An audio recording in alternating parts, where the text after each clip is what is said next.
Mesto radnje, bilo koji grad u regiji. Vreme radnje, 10 do 9. Od 9 se otvara kazino. Čekaš ispred. Ma daj, dok čekam da odem da kupim kiflu jednu i jogurt. Kupim kiflu, jogurt, vraćam se, otvoren je kazino. U džepu lova koju sam maznuo od kuće. U džepu deo kredita koji sam podigao pre 2 dana.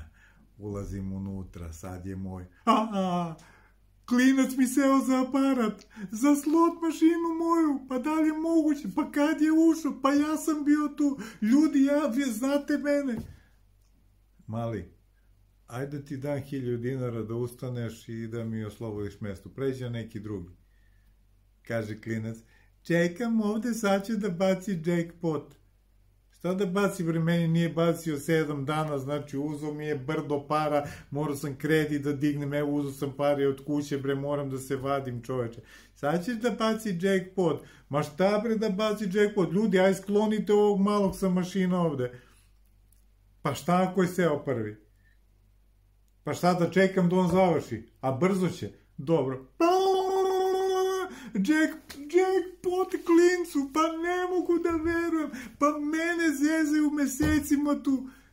Ljudi moji, jer vam se dešava neka slična priča?